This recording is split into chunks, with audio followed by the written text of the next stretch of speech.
Hello, and welcome back to the Audible Finish, a weekly show discussing the week gone by in the world of wrestling.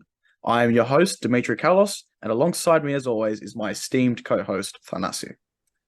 In this week's episode, we're going to review AEW's Grand Slam special in New York, headlined by MJF versus Samoa Joe for the AEW World Championship. We will also look into what happened over on WWE's TV shows, including the shock appearance of the most electrifying man in sports entertainment, The Rock.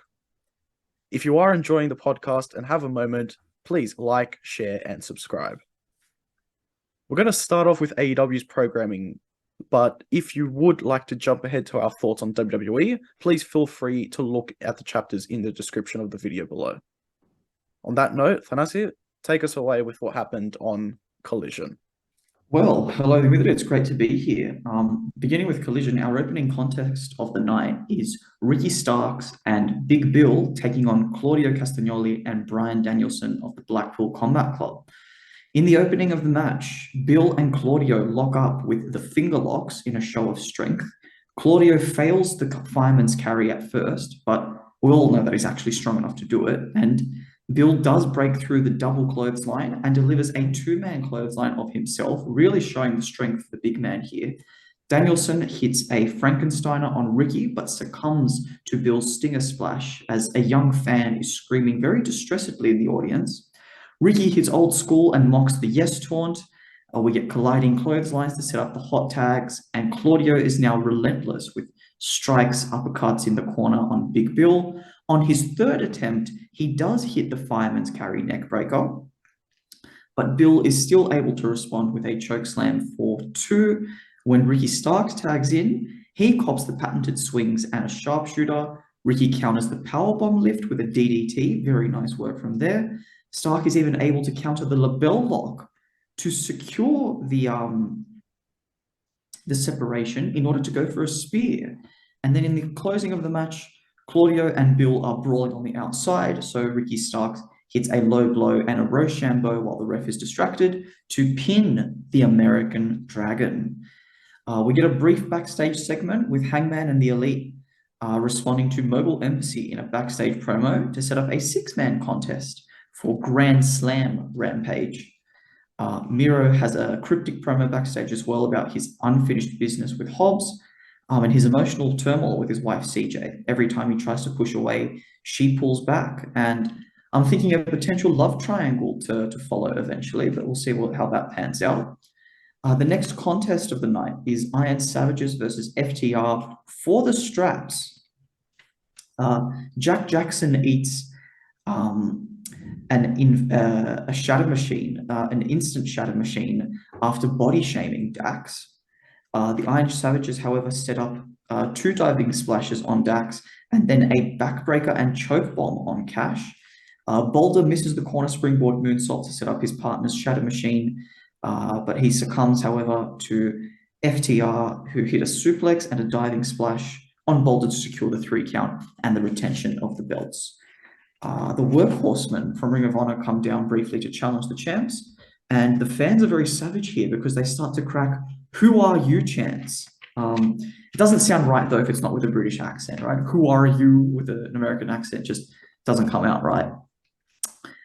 Keith Lee has an interview with Shane Taylor and Lee Moriarty, and there's nothing really that I want to say about this one except for the fact that the producers kept the take 22 in there in the release. I don't know if that was intentional, but if it wasn't, it was kind of pathetic. Dimitri, did you have any thoughts on this?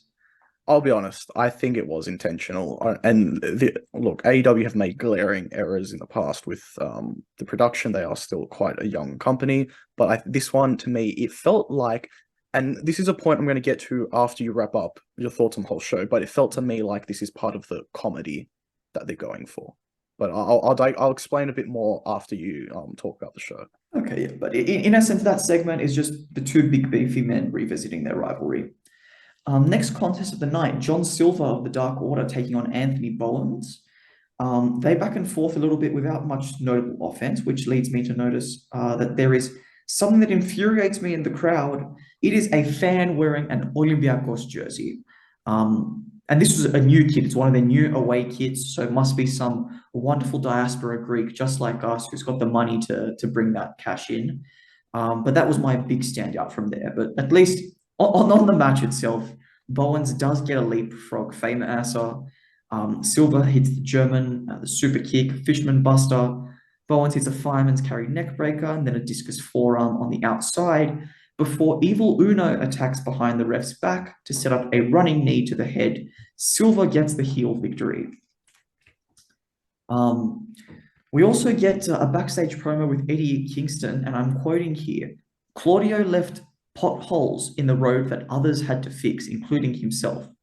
So in a few days' time, he's going to be in his home of New York, and he's going to be full of confidence now in an expletive-laden promo, or rant, rather. And it's a very impassioned segment from Kingston, so we should be in for a good match that Dimitri is going to take us through later. We also get Aussie Open getting a squash victory and then cutting a promo on FTR, asking, FTR, you paying attention? Like FTR, they've won the ROH, they've won the IWGP Heavyweight Tag Straps, so they're calling their shot on the AEW belts at Wrestle Dream. It's going to be a massive AO versus FTR contest. A nice, interesting segment of Toni Storm. It's called Toni Storm Portrait of a Star ahead of the title match. She says that she's the same captivating Toni, but the business has shifted to being about the fans, not making money anymore. And it's to be confirmed, but honestly, she's doing so well in this character shift. So I'm really happy to see more of Toni Storm here. Next contest, Scorpio Sky taking on Andrade El Idolo. Sky gets a head scissor takedown as Andrade responds with the Dragon Corkscrew.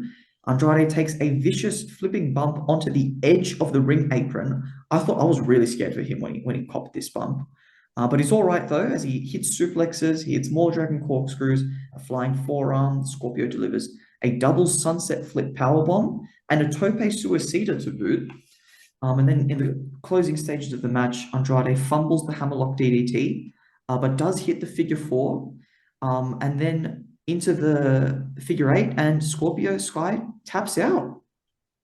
And then following this match, the Bang Bang Gang actually comes out onto the stage, and they noticed that Andrade was watching the BCG match last week, and they say he can't have Jay's boys, the Guns, that is, nor Jay's spotlight, and he'll be gasping for air under the hot spotlight with Switchblade. This has got some great potential. I'm actually really keen to see a Jay White versus Andrade feud. The penultimate match of the night, Hardy Boys taking on the Righteous. Matt sends his opponent's dreadlocks into the turnbuckles for the delete strikes. We see Poetry in Motion as well. We even get a side effect that ends up getting the hot tag for Jeff. He hits Twist of Fate, and then Dutch smacks Matt into the ring steps as the heels use their step-up bulldog on Jeff before the 3 count, and they cut a gloating promo about defeating one of the greatest of all-time tag teams and declare their intentions for the ROH tag titles. Have some of our favorites fallen. The Hardys just doing business and doing the job for this seemingly up-and-coming team. We also just get a brief segment before the main event where FTR accepts AO's challenge, and then Ricky Starks also announces the Texas Death Match for next week against Bryan Danielson. But the main event of the evening is Chris Statlander taking on Britt Baker. Chris Statlander, of course, sent off Jade Cargill on Rampage last week by retaining the belt. Britt hits a running neck breaker as Statlander responds with a scoop slam, a delayed vertical suplex, letting all the blood rush to the head, and then tops it off with a backbreaker. Chris misses the moonsault, so Britt hits a sling blade in response. Statlander hits some Blue Thunder and a sit-out Fisherman Buster. And then approaching the finish of the match, Britt delivers a curb stomp and locks in the Rings of Saturn, but Statlander breaks out quickly, so Britt hits Panama City Sunrise. She also pairs on Angel Wings and another curb stomp for 2. She secures a standing octopus hold and then transitions into the lockjaw, but the champ has the wherewithal to roll backwards for a cover. It's a 1, it's a 2, It's a 3 to retain the gold, the 2 observe the code of honor by shaking hands, just like Scorpio and Andrade did earlier in the night. And that's our Collision recap. Dimitri, did you have any thoughts on the show? I did have some thoughts. Firstly, I just want to give a shout out to Eddie Kingston for what was a very good promo for my money, and I thought that helped set up the match down the line, which is good. When I say down the line, obviously I mean on Grand Slam. In general, though, and I'll be honest, now that Punk has left AEW, I have been curious and I've been trying to keep a bit of an eagle eye to see if there are any tonal shifts with Collision. And this week was the first time that I really felt like I got an idea of a tonal shift, and that is that the quirky behind the scenes humor that has been been led chiefly by the Young Bucks and what they do with being the elite, and that idea of, like, they make jokes and digs about the company and about the wrestling business in general, and that idea of, like, they try and really toe the line between kayfabe and real and the script and the performance.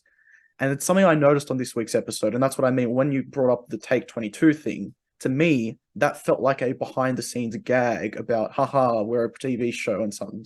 This is what we do. And I don't like that humor particularly.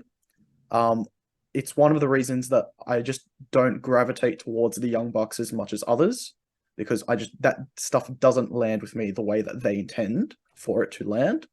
And the idea of what I felt, Dynamite was already a platform in which they could do those things, and it felt like they've earned it at the very least. Now, for a show that was chiefly created to be spearheaded by the type of creative direction of CM Punk, which is far more old school wrestling type, simplistic but powerful storytelling, and to see this brought there, it made me think, okay, Collision might become a Dynamite 2.0, and I hope that's not the case, and I hope that maybe this was just a particular episode in which they went bonkers with it, and that they can sort of bring it back to something that resembles the initial Collision that I really came to enjoy and think of as essential Saturday, or for us Sunday morning afternoon viewing. So that was the general vibe I got. Did any of that sort of translate for you as well? Look, I think the way that I see it is, now that we've learned a couple of things with the exit of CM Punk. Originally, there was going to be some kind of a soft brand split, I suppose, with AEW. Given that that's no longer the case, and you've got this entire, it's a full program, right? It's not like Rampage, which you can treat as the spillover from Dynamite. This is supposed to be a whole separate product. I feel like WWE had the right idea by, I'm talking about the original brand split, like the 2001, 2002 era, where it was the right call to say, you've got a massive roster, so let's just have 2 shows that run in parallel. They're part of our same product, part of our same offering to our consumer, and just make it operate that way. I think the fact that AEW is kind of like come down from that original plan, it just begs the question of, essentially, what is the point of Collision? Like, what is Collision offering you beyond just 2 extra hours, right? We want a product that's that doesn't have diminishing returns, I suppose, is one way to put it. And I think that was one of the genius. That was part of the genius when Punk brought back his version of the AEW World Championship, I think, as well, is that giving it some sort of brand. Like, he was already the star, but then he brings us across and says, this is the real World Championship. And I think I'm a sucker for having a World Championship on multiple shows as a means of legitimizing them. And I think that's what he was trying to do with it. But that's our thoughts on Collision. Let's now go into what was the main event, I think is fair to say, of the weekly TV shows from both AEW and WWE, and that is Dynamite Grand Slam. So let's get right into it. The show started with...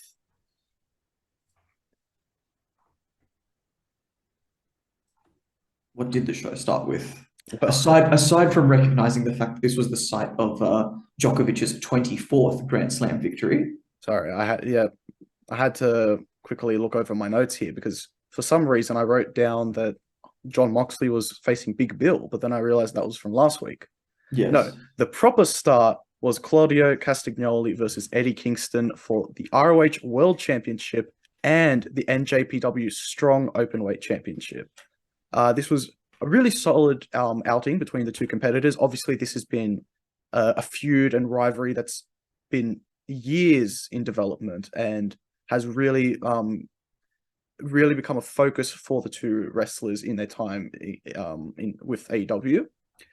Just a notable moment I wanted to bring up is that before the end spot, there was a moment in which Eddie Kingston landed 3 of his spinning back fists and his Northern Lights bomb, and that was for a near fall. Now, I went into this match assuming Eddie Kingston's going to get the win easy. And when I say easy, I don't mean the match would be easy. I mean just as a prediction, it felt like that is definitely the outcome. In this moment, I'm not going to lie, I started having doubts and thinking, oh no, they're going to give it to Claudio. But so in terms of doing as a false finish, that one landed for me personally. But eventually, Eddie did get the win, and he got it with a classic power bomb, which he landed, and he got it for the 1-2-3. And after the match, they actually had a quick handshake. Claudio gave the title to Eddie Kingston, and he held both titles up aloft, and he is now the ROH World Champion. I think it speaks to adding insult to injury because winning a match with a power bomb is an extremely traditional way to win, right? It's up there with like your DDTs or your pile drivers, what have you. And doing it to Claudio, who is like a wrestling purist, is a very good way to just say, "Here I am. This is how I wrestle," basically. Next up, we had a segment with Roderick Strong in hospital. This was keeping up the humor of the situation. The Kingdom were reading him some cards that some fans had written for him, and Adam Cole actually came in. And the moment Adam's voice was heard, Roderick Strong went immediately, "Adam, Adam!" He's in bed, mind you, and this was a really quirky, humorous segment. And this teased later on where Adam Cole told Roderick Strong that he had to go to Grand Slam to be there for MJF. And later on in the show, they actually showed the two brochachos coming to the arena, and there was an emergency call from Roderick Strong by Adam Cole, for Adam Cole. So Adam Cole actually had to leave at this point. But I'll get into it a bit later as to how that developed in the main event. Next up, we have Chris Jericho versus Sammy Guevara in a what it's felt like the match they've built for the two for the last 4 years. And this was quite interesting to me because before the match started, Sammy Guevara came out. He was wearing a light flashing vest in the style of the light jackets that Chris Jericho wore in WWE. Obviously, honoring his mentor. But the thing that I found curious was that on commentary, Excalibur actually said that he had spoken to Sammy Guevara earlier in the day, and his attire for the night was inspired by Chris Jericho's match. Sorry, Shawn Michaels' match in I think WrestleMania 19, which was against Chris Jericho. And in this moment, I started having alarm bells in my mind, thinking, I think I know where this match is going. But let me get into it. So there are plenty of back and forth of high-flying maneuvers. Quite a lot happened in this match. At one point, Sammy Guevara hit his GTH move on Jericho, but instead of going for the pin, he opted to go to the top rope. And this was the sequence for the match's finale. He did a shooting star press, but Jericho managed to reverse it and counter it into a code breaker. So it was a shooting star press turned into a code breaker, and that was the finish, 1-2-3. After the match, the two have a handshake, have a hug, very deep hug. And then right as they end the hug, Sammy Guevara turns to his side a little bit and then goes back in and kicks Jericho in the balls.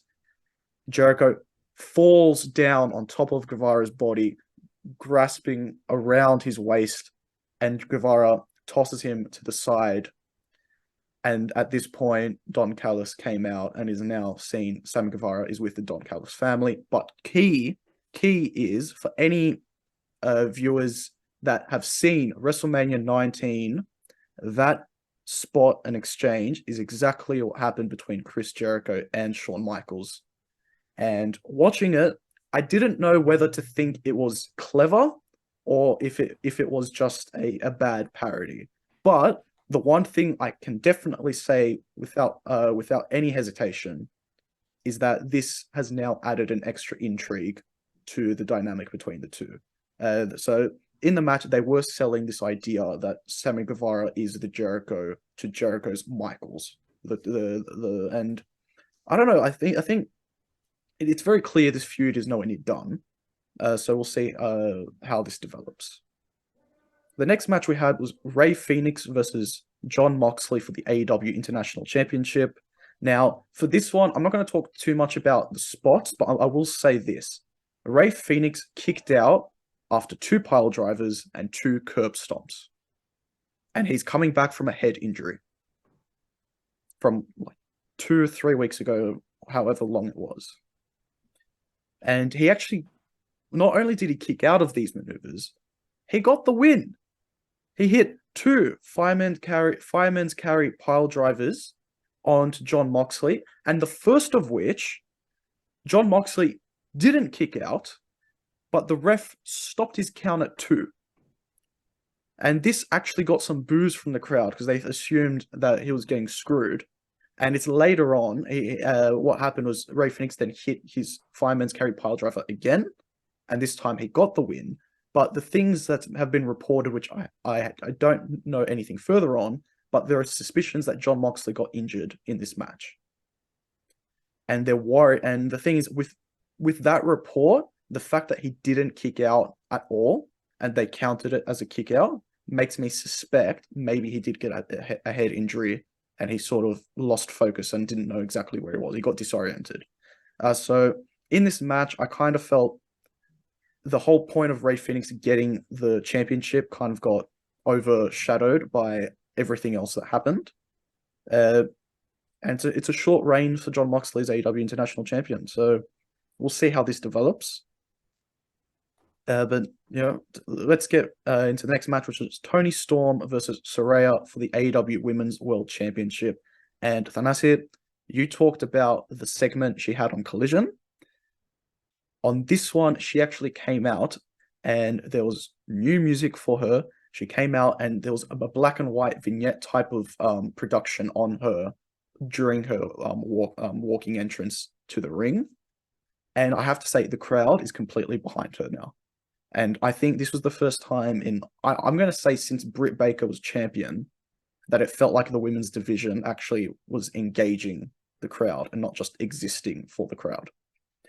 But some notable spots. Toni Storm actually brought out some shoes from under the ring, and she hit both Ruby Soho with it, and she hit Saraya when the ref wasn't looking with it, and that got her a 2 count. Did I not call that we needed to see a shoe in this match? You did call it, and sure enough, it happened. There was another moment where Saraya managed to spray paint Toni Storm in the eyes, again without when the ref wasn't looking, and this also got a near 4. At one point, Toni Storm actually grabbed Saraya and gave her a big old kiss, and then hit the Storm Zero for another near 4. Toni Storm then went for her hip attack move into the corner, and at this point, she had actually removed the protective padding of the turnbuckle. So she goes for that move. Saraya evades it, leading to Toni Storm going hip first into the steel turnbuckle. And then Saraya capitalized by following it up with what looked like, to be honest, a nasty-looking DDT off after hanging Toni Storm off the middle rope. And that got her the win. So Saraya retains, but I have to say in this match, the crowd was hot for Toni Storm. I was hot for Toni Storm watching it. So I think there's a huge star in the making here with Toni Storm. This now leads us into the main event of the night and the thing that everyone was waiting for, which was Samoa Joe versus MJF for the AEW World Championship. Now, I'm going to do a little bit of a rundown as to what happened here. So Cole, as I mentioned earlier, he had to attend to an apparent emergency with Roderick Strong, so he wasn't there for the beginning of the match. The two have their exchange, they're going through it. At one point, Samoa Joe rips off MJF's Better Than You Baby t-shirt, and this really enraged him, lit a fire in the world champion. He actually got back into the thick of things, but Joe managed to regain control after hitting MJF with a Death Valley driver on the ring apron. And he actually rolled him into the ring after that move for a near fall. This actually saw a succession of moves hit by Joe on the outside and then rolling back into the ring for pins. So, for example, he actually put MJF through a table with a Uranagi, which at this point I thought to myself, is that a DQ? I didn't know. I wasn't certain, but they certainly didn't react to it. So maybe I was wrong, or maybe I heard the stipulation and I didn't hear it properly. Yeah, I think in general, going through a table is a bit of that's where the line is, because unless you're using the object to strike your opponent, it doesn't actually count. But it's like putting someone through an announce table, I suppose, during a match. Yeah. Okay, well that probably explains it then. So he puts him through the table. That's another 2 count in the ring, and then Joe rips off the protective padding to expose the floor, and he set this up to pile drive MJF onto the. They said later it was like like protective plastic, because it's obviously Arthur Ashe is predominantly a tennis arena, so they said it's not exactly concrete, but still very vicious. And obviously, as we know, MJF's neck is giving him trouble, and was giving him trouble throughout this match. But he managed to kick out of that as well. So at this point, I was thinking, oh my god, MJF is Superman. He's the John Cena all of a sudden. And at one point, MJF actually low blowed Joe, and he brought out the Dynamite Diamond ring to use on Joe, but he actually got caught by the ref.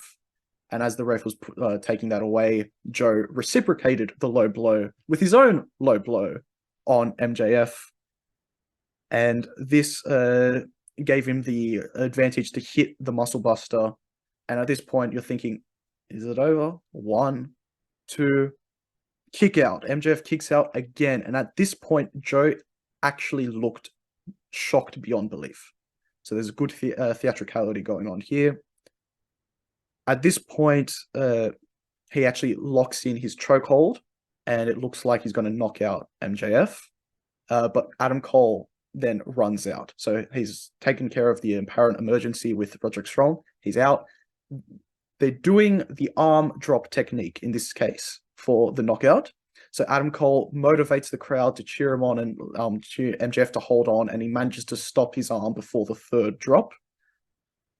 He then manages to turn the tide, and when the ref is distracted, he brings out a chain of some sort to assist as he chokes Samoa Joe, manages to choke Joe out severely enough to get the referee this time, instead of doing the arm drop, to just tap the arm and see if he's out.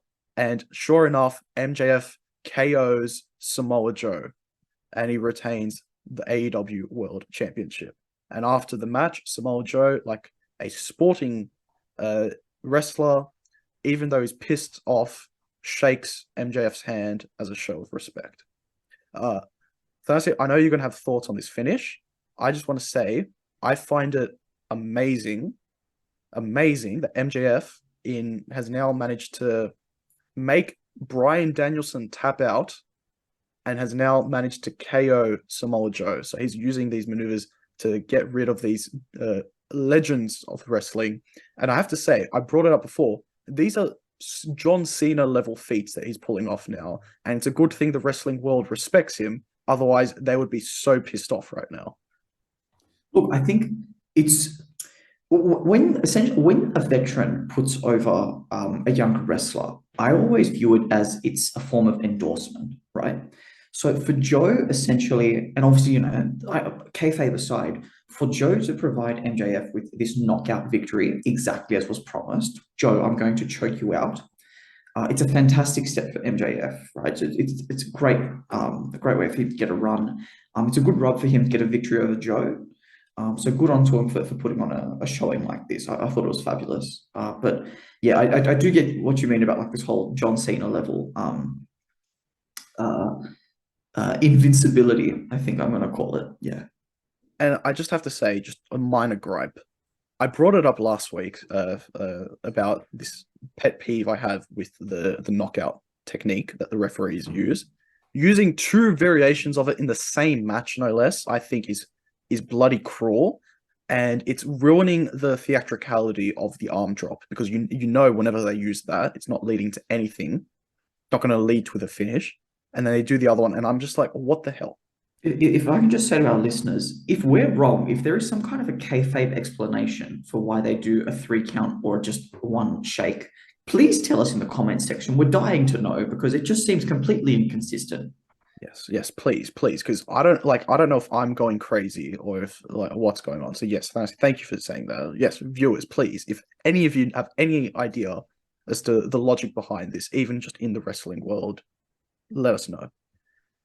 On that note, Thanasi, let's go into the WWE shows from this week and start off with we're going to look into SmackDown.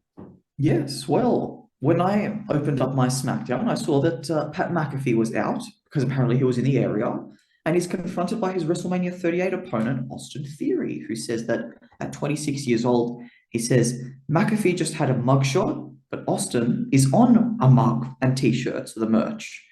And just as I'm about to just snooze off, The Rock makes a shock appearance. This was such a pure pop for the crowd, like a genuine surprise moment, which we so rarely get anymore.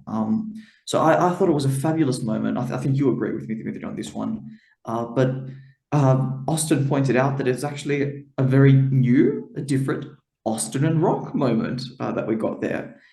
And of course, during this segment, the Kevin Dunn squad very nicely timed their censoring of the word a-hole as the crowd was chanting back and forth following The Rock's direction. The Rock nails the spinebuster and the people's elbow.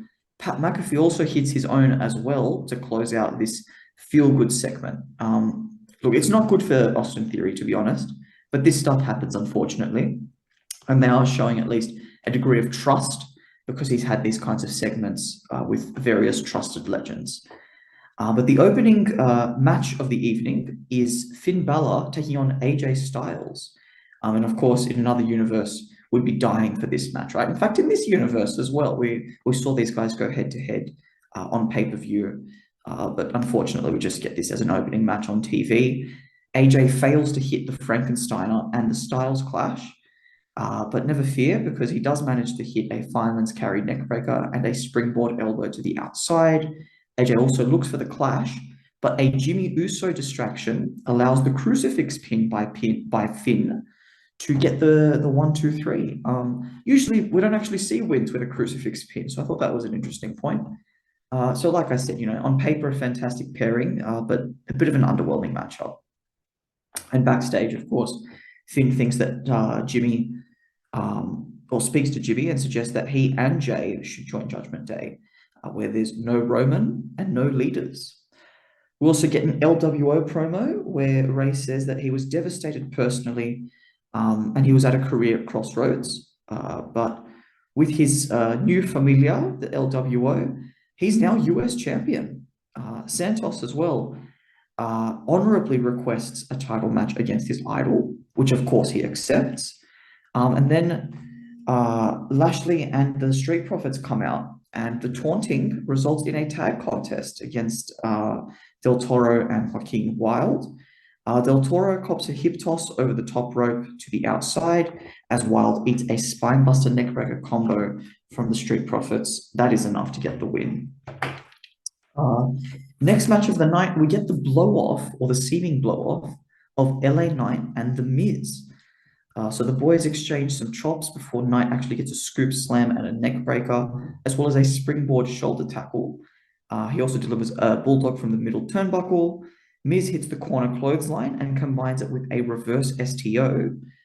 He hits the it kicks, Knight with a leg sweep and a DDT. He gets the crowd pumping with corner kicks and a hip toss. Knight in the middle of the match uses the rope to counter the downward the downward drop of Miz's DDT. And Miz, however, uses the same rope for leverage to hit a lung blower or um, similar to a jaw face breaker rather. And the finish comes quite suddenly, but expectedly, it's a BFT for the 1, 2, 3. Knight takes to the mic. He says he's coming for gold, and it doesn't matter if it's Ray, if it's Gunther, if it's Seth, or if it's Roman. And it seems like a feud is finished based on that, because Solo and Paul Heyman were watching backstage, and Paul implores Solo to just focus on Jimmy. The main event match of the evening, not the main event segment, is Asuka versus Bayley. Bayley misses the sunset flip and Asuka locks in the armbar. Asuka hits a running Shining Wizard for 2. Bayley counters the face breaker, but Asuka rolls into an ankle lock and succeeds with the face breaker and transitions into the armbar again. Bayley stun guns Asuka onto the ring apron, and then Shotzi makes a ringside appearance to spook Bayley, and Asuka capitalizes with a backslide for 3. So another interesting pin after the Finn and AJ finish. Look, again, another awesome pairing here with a quite nothing match. I mean, as we remember, Asuka was the one who took the NXT women's belt off of Bayley, right? So it's a shame that we just got this very basic TV match from them. And then the main event segment of the night is the Grayson Waller effect featuring John Cena.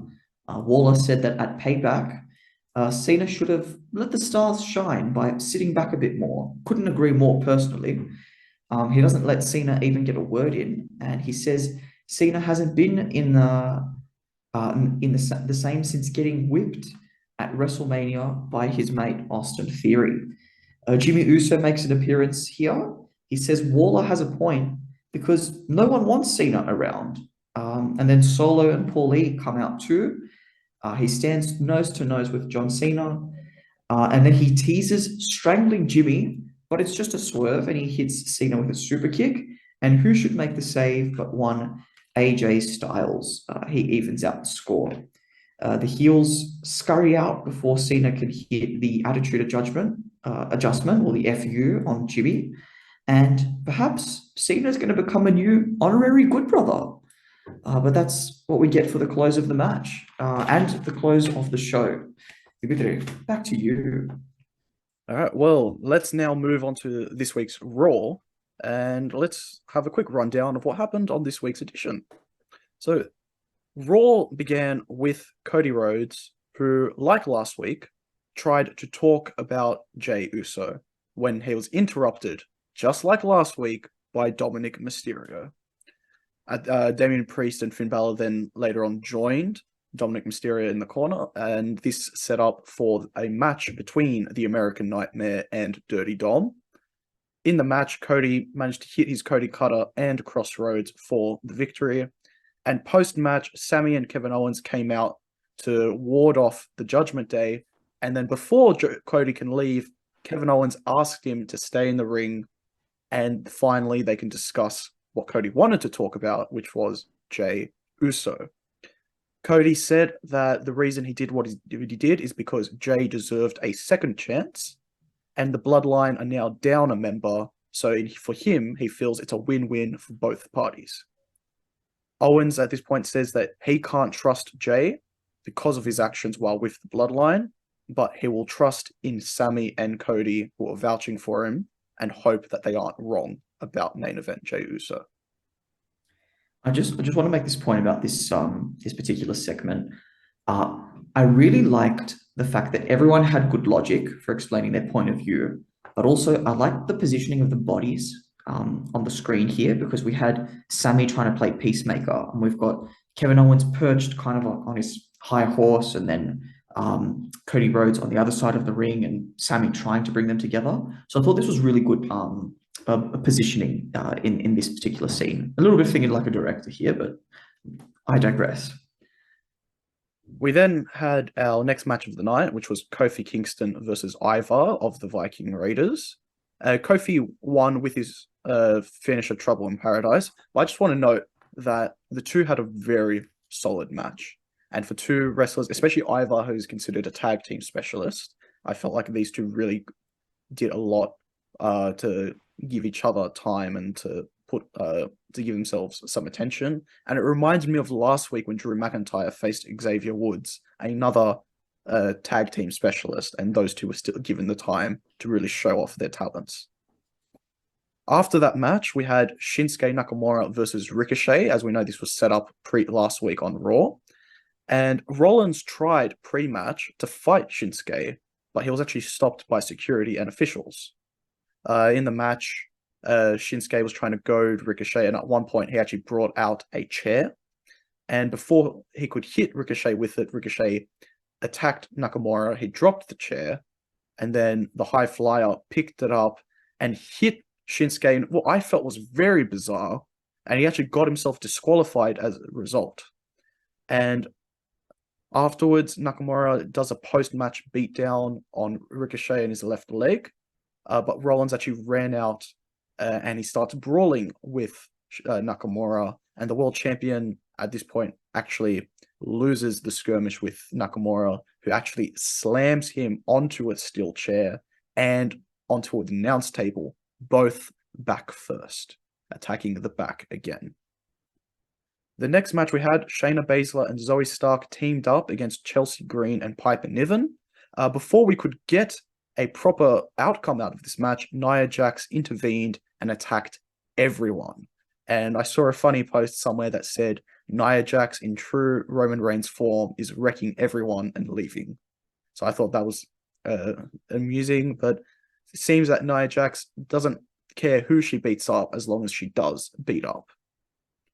The next match we had, Chad Gable faced Bronson Reed. This was set up backstage earlier, and Reed actually got the win over Chad Gable with a splash. And at this point, it now truly does feel like Chad Gable is in the back of the line for the Intercontinental Championship. Look, I will say it is a shame for Chad Gable, but I couldn't help but during this segment, I reflected on having Bronson Reed there, and with the teasing of the Perth show for 2024 in the Australian media, I just want to express my admiration of Bronson Reed, who is of Samoan heritage, in representing this side of Australia, right? Because we've got a lot of Anglo stars in the Australian scene, Aussie Open, Rhea Ripley. Fantastic to see these guys out there, but it's really good to see more of the ethnic side being represented on the professional wrestling scene from Australians. And I just wanted to say that, it's awesome to see Bronson Reed there doing that for us. Couldn't have said it any better, Fassi. Couldn't have said it any better. Next, after that match, we actually had a Tommaso Ciampa video, and he said, Gunther, you have what I want. So he's now gunning for the Intercontinental Championship. And I think at this point, just as a small little sidebar, now that Gunther has passed the record, it does feel, again, like he's in jeopardy. It feels like it's not as safe and it's not as assured now in every defense he has. Because we now feel like he's broken the records. Now it's just a matter of when does he finally meet his match. Becky Lynch came out for an open challenge for the NXT Women's Championship, which got answered by Natalya, of all people. So obviously, it's not about the young talent at this point for the NXT Women's title. And Becky actually managed to win using a roll-up pin. So it was a very simple match, but Becky gets her first successful defense with the title. After this, Tommaso Ciampa wrestled Giovanni Vinci, and he won with his Sicilian stretch. And after the match, they did the thing again where Ludwig Kaiser was basically chastising Vinci for losing. And I remember watching this with my brother Ayiri, and I brought up this point, and he said, "Oh, you should talk about this on the show if you feel so passionately about it. Why do they keep teasing Imperium breaking up? Why are they doing this? They're such a good faction together. They work so well and complement each other. Why is it that they're doing this?" And it terrifies me because they work so well. They've been with each other for so long at this point. And instead of teasing them breaking up, how about this? Ludwig Kaiser and Giovanni Vinci, a pairing. How about they go after the tag team titles? Huh? Just a thought. But instead, they wrestle these nothing singles matches against people instead of being in their own division and letting them actually achieve some sort of success. And it's like they're not even trying to give them anything as a faction anymore, and they exist purely to be the underlings of Gunther, which in the start is not what it was about. Yes, Gunther is the star, but they were talented in their own right. I don't know, Thanasi, am I going crazy? Yeah, I think before you go all Vince Russo on me, I think I'm just going to make this point. First of Don't all, don't ever say I'm going Vince Russo, okay? now, I will not have that. look, I think it's fair to say that this is, I'm going to call it a WWE-ism, right? Of like breaking up good tag teams. So it's not unexpected. It doesn't mean it's the right thing, but I don't think it's out of the realm of possibility. I think, look, I don't know if these two actually want to go their separate ways, but my assumption is they've got a good thing going. There's no reason to break up. So in principle, I actually do agree with you. I don't think there's any point in teasing a breakup. I think part of where this is coming from is probably just dissension in the ranks. I think that's all it is. If you're ever going to compare me to an angry commentator, please just make it Jim Cornette. But anything but Vince Russo. Do not ever say that. All right. But moving on, we now have our main event of the night, which was Jey Uso versus Drew McIntyre. Judgment Day actually came out mid-match, and this is part of their ploy to try and recruit Jey into the Judgment Day. And near the end of the match, it seemingly seems like Jey has decided to align himself with them, but then he follows it up with a super kick to every single one of the members on the when they're up on the ring apron. And McIntyre actually capitalized on this by hitting the Claymore for the victory. Post-match, the Judgment Day actually had a beat down on Jey, as a means to get revenge on him for having attacked them earlier. Drew McIntyre watched hesitantly from the ramp, while Cody Rhodes actually ran out to fend off the Judgment Day. But it seems like we are starting to see a little bit of Jey Uso getting into the good graces of others and trying to show off that he is a changed man. And that was Raw. Fancy, anything you want to add? Well, I've got two thoughts, right? One is exactly on the main event, and I personally feel from my viewing that there's a flaw in the storytelling, not in the story, but in the storytelling where I don't feel like Jey Uso was ever exhibiting any signs of conflict or temptation. I found it impossible to believe that he might choose the Judgment Day because there was nothing about what they were saying that appeared to interest him. He only wanted to redeem himself. So having them trying to tempt him, aside from, I think it was last week on Raw, where Finn listed out, I've been watching you, Damien's been watching you, Dom's been watching you, and then he said Rhea's been watching you. And that was the only instance where Jey was like, oh, for real? Rhea's been watching me? Like, and I understand, of course, we all love Mummy. And perhaps it makes sense because she was the absent one tonight, so maybe it just helped him to push him to the decision. But I think that's my big observation, that I just don't feel like Jey has actually really been exhibiting any signs of conflict. And if I can also make just a very broad statement about Raw as well, we saw a fabulous TV match between Ivar and Kofi Kingston, right? An excellent singles contest. And these are the sorts of matches that we expected more often when Raw moved to a 3-hour format, because we actually thought that there would be time to showcase your talent rather than the filler that we've been used to. So I would like to hope that we get more matches and we fill up the shows a little bit more with matches like this. I might be optimistic, but I think that's just a thought that I did want to share. And that's perfectly fair. And look, I'll add as a aside with your concerns about Jey Uso. Look, the reality is he just left a faction, so no one would have believed him to just go to another. And at this point, if he was going to join any faction, it'd probably be something with Cody, with Sami, and with Kevin Owens. So I think it was just an excuse, I think, to get the Judgment Day involved in his business, because obviously they're the top heels. On Raw's side, he's now one of the big baby faces, so it's just an excuse to get that talent pulled together.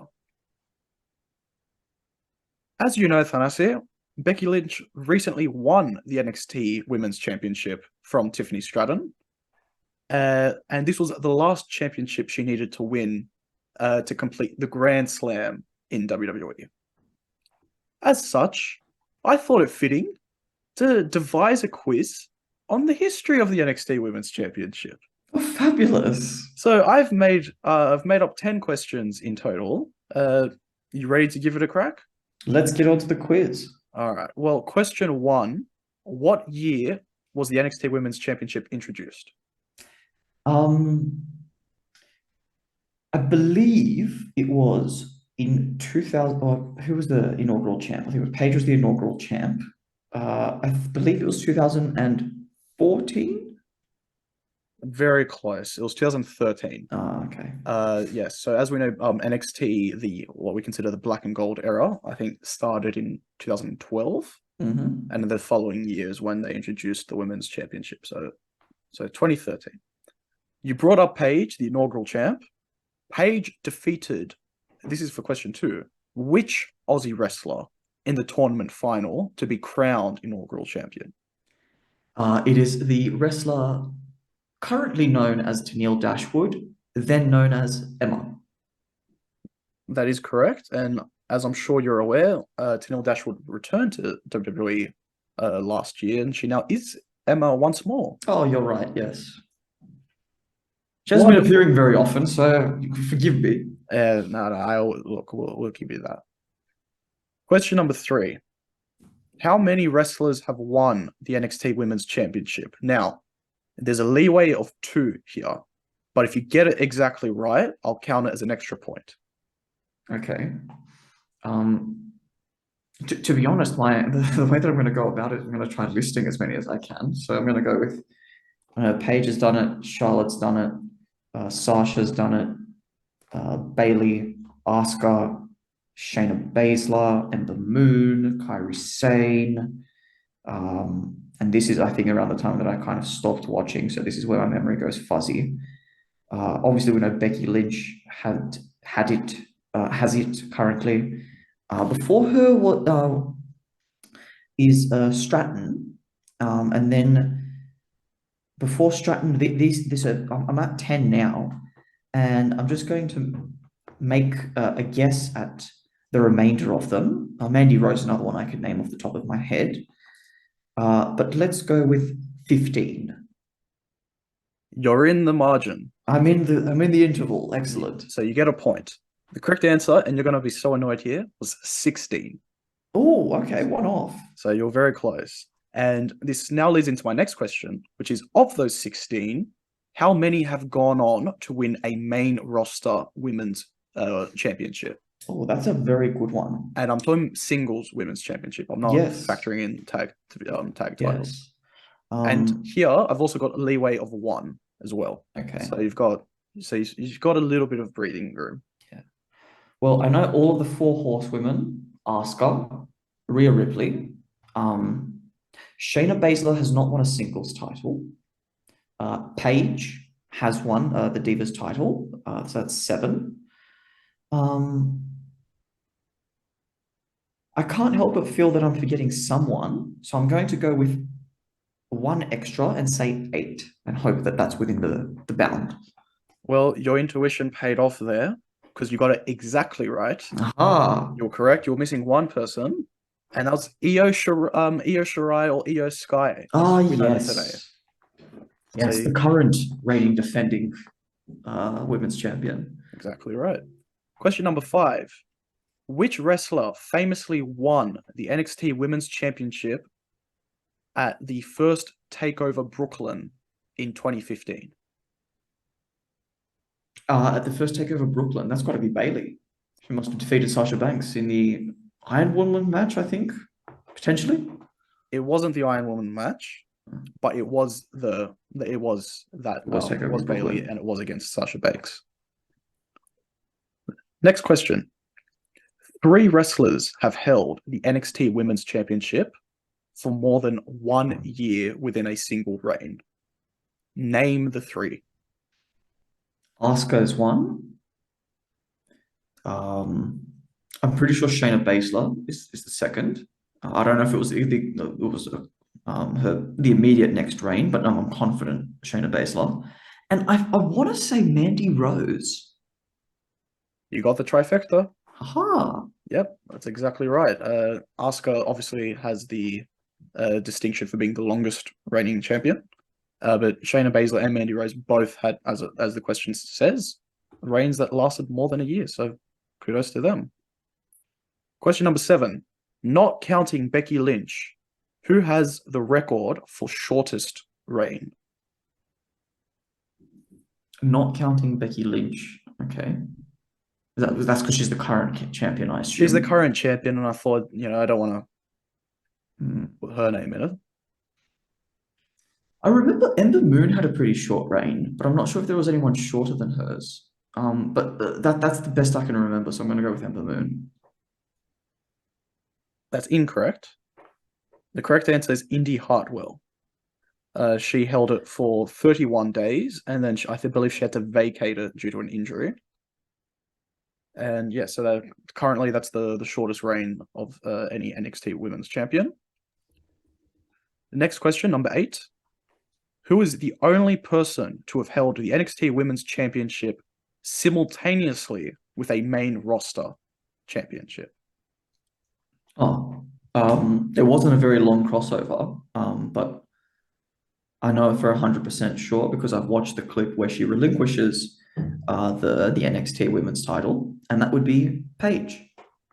That is exactly right. For viewers today who maybe don't know, it's Soraya as well, as she is known in AEW. Yes. She beat AJ Lee on her Raw debut to win the Divas Championship, and shortly after had to vacate the NXT Women's Championship as a result. But there was a crossover in which she had both.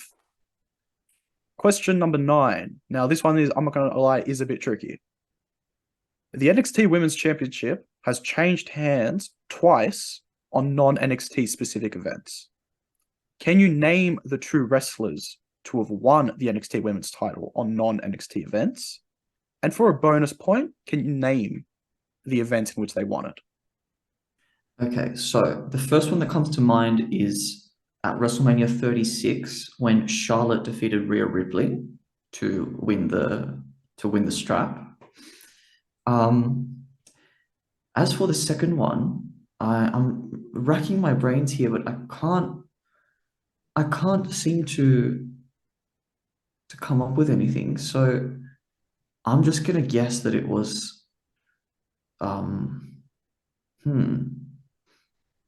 So not on NXT programming. So Not like on NXT a program. Raw or a SmackDown or a pay-per-view.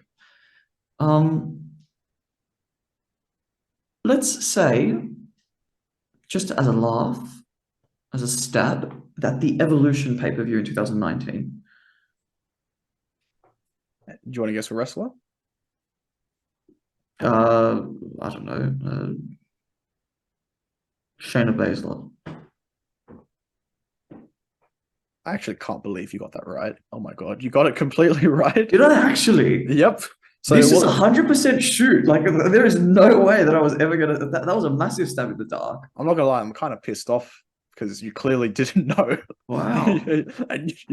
But yes, it was the Evolution pay-per-view in I think it was 2018, and Shayna Baszler beat Kairi Sane at that pay-per-view, and yeah, as we know, Charlotte Flair beat Rhea Ripley in the famous pay-per-view within the Performance Center in WrestleMania 36. So yeah, I can't believe it. Good for me, Jesus. All right. Well, look. Let's be fair. It was an educated guess, right? I'm saying if there's any place for it to change hands, on pay-per-view is the right place, and a women's only pay-per-view is a fantastic place to showcase. which is probably why they did it. Yeah. The last question: how many times has the NXT Women's Championship main evented an NXT pay-per-view? And to clarify, I'm not counting TV special episodes. We're talking about specifically pay-per-view events. So basically takeovers. Essentially takeovers. Okay. I think it probably has not main evented as many times as it should have. But obviously that doesn't get me to a specific number. It just tells me that the number would probably be lower than I would expect. I'm going to stab with 3.